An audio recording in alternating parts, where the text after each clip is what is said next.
It was a cloudy Thanksgiving Eve in 1971. At Portland International Airport, a man named Dan Cooper boarded Northwest Orient Airlines Flight 305. This flight to Seattle would soon become infamous. Cooper, in a business suit, ordered a bourbon and lit a cigarette. Shortly after takeoff, he passed a note to a flight attendant. It read, "I have a bomb in my briefcase." The flight attendant informed the captain. Captain Scott contacted air traffic control. The FBI was alerted. Cooper demanded $200,000 and 4 parachutes. He planned to escape by parachute. Throughout the ordeal, Cooper remained remarkably calm.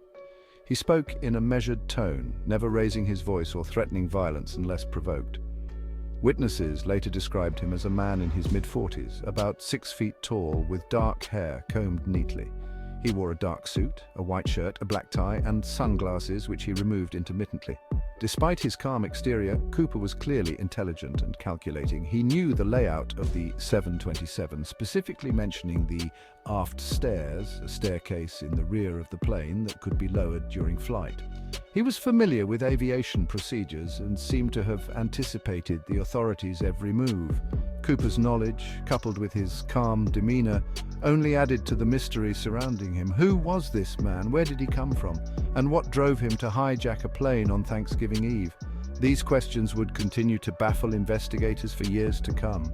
Cooper's true identity, his motivations, and even his fate remain a mystery to this day. Cooper's demands were specific and non-negotiable. He wanted the $200,000 in unmarked $20 bills. The bills were to be delivered in a knapsack. The money, he insisted, was for his personal use and had nothing to do with politics or terrorism. In addition to the money, Cooper demanded 4 parachutes, 2 primary and 2 reserve. He wanted to ensure he had a backup plan for his daring escape. He also demanded a fuel truck standing by in Seattle to refuel the plane upon landing. This was crucial to his plan, as it would allow him to extend his flight and choose his jump location. Authorities, eager to resolve the situation peacefully, agreed to Cooper's demands. The FBI assembled the ransom money, gathering the $20 bills from several banks in the Seattle area. They also procured the parachutes, ensuring they were in working order, although they secretly disabled one of the reserve parachutes, hoping to increase the chances of apprehending Cooper. As the plane refueled in Seattle, negotiations continued between Cooper and authorities on the ground. Cooper agreed to release the 36 passengers and 2 of the flight attendants in exchange for the ransom money and parachutes. He instructed the remaining crew to remain on board, ensuring his demands were met. The passengers, relieved to be free, disembarked the plane, unaware of the drama that was about to unfold. They were quickly ushered into the terminal and questioned by FBI agents.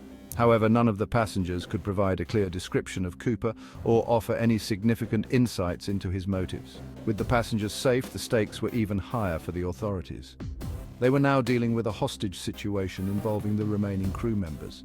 The FBI knew they had to proceed cautiously, as Cooper had already demonstrated his willingness to take risks. The plane, now refueled and carrying only Cooper and the remaining crew, prepared for takeoff.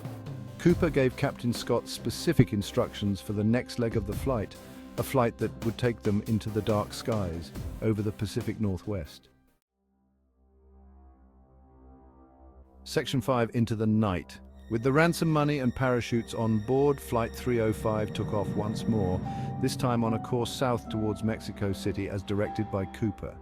He instructed Captain Scott to fly at a low altitude and maintain a slow airspeed, making it easier for him to jump from the plane. Cooper, true to his word, had released the passengers and 2 flight attendants, but he kept 3 crew members and the captain hostage. He ordered them to remain in the cockpit, away from the aft stairs, which he had unlatched. As the plane flew over the rugged terrain of southwest Washington state, somewhere between Seattle and Reno, Nevada, Cooper made his move. Around 8 p.m., with the plane cruising at an altitude of 10,000 feet, Cooper lowered the aft stairs and jumped into the cold, rainy night.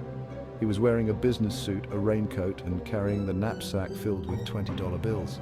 And that was the last anyone ever saw of D.B. Cooper. Section 6. The search begins.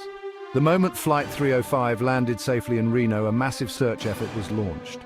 The FBI, with the help of local law enforcement and hundreds of volunteers, scoured the vast wilderness area where Cooper was believed to have jumped.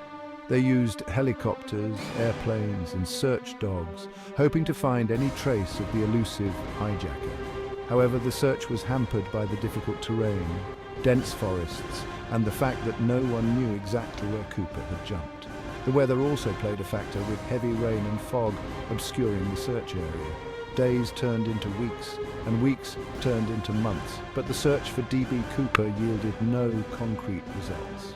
The FBI interviewed countless witnesses, chased down numerous leads, and followed every possible clue, but Cooper had vanished without a trace. The mystery deepened as investigators realized the true extent of Cooper's planning. He had chosen a remote jump location, used a fake name, and left behind very little evidence. It was as if he had vanished into thin air. Section 7. Dead or alive. The lack of any sign of Cooper led to intense speculation about his fate. Some experts believed that Cooper, dressed in a business suit and lacking proper skydiving gear, could not have survived the jump from 10,000 feet into the rugged wilderness. They argued that his body, if ever found, would be located near the jump zone. Others theorized that Cooper was an experienced skydiver who had planned his escape meticulously. They pointed to his specific demands for parachutes and his knowledge of the 727's aft stairs as evidence of his meticulous planning. They believed he could have survived the jump and might be living under an assumed identity. The FBI, while acknowledging the possibility of Cooper's survival, leaned towards the theory that he did not survive the jump. They argued that the odds were stacked against him. The terrain, the weather, and his lack of proper gear made it highly unlikely he survived. The question of whether D.B. Cooper lived or died remained a central element of the mystery, fueling countless debates and armchair detective work for decades. Section 8. Money found. In February 1980, a significant break in the case emerged, though it only deepened the mystery. A young boy named Brian Ingram, playing on a beach along the Columbia River, stumbled upon a partially decomposed package. Inside were 3 bundles of $20 bills, totaling $5,800, with serial numbers that matched the ransom money given to Cooper. The discovery of the money sent shockwaves through the investigation. It was the first tangible evidence found in the case and seemed to support the theory that Cooper had not survived the jump. The location of the money, however, raised more questions than it answered. How did the money end up on the beach, miles from the suspected jump zone? Was it carried there by the current? Did Cooper stash it there before his jump? Or was it planted there as a diversion? The discovery of the money, while tantalizing, failed to provide definitive answers. It only served to further fuel the public's fascination with the case and solidified D.B. Cooper's place in American folklore. Section 9. A mystery endures. Despite years of investigation, the D.B. Cooper case remains one of the most enduring mysteries in American history. The FBI officially closed the case in 2016, citing a lack of new leads, but the fascination with Cooper continues unabated. Over the years, there have been countless theories, books, documentaries, and even a Hollywood movie dedicated to the case. Amateur sleuths and professional investigators alike have tried to crack the code, but Cooper's true identity and fate remain elusive. The D.B. Cooper case continues to capture the imagination because it represents the ultimate unsolved mystery. It's a story about a daring heist, a cunning criminal, and a disappearance that defies explanation. It's a story that reminds us that even in the age of technology and information, some mysteries may never be solved. Section 10. Cooper Today. Today, the D.B. Cooper case serves as a reminder of a simpler time. A time when a lone individual could capture the nation's attention with a daring act. It's a story that continues to be passed down through generations, sparking debate and speculation wherever it's told. While the FBI may have officially closed the case, the legend of D.B. Cooper lives on. He has become a folk hero to some, a symbol of rebellion against authority. To others, he is a reminder that some crimes, no matter how meticulously planned, can never truly remain hidden. The mystery of D.B. Cooper serves as a testament to the enduring power of the unknown.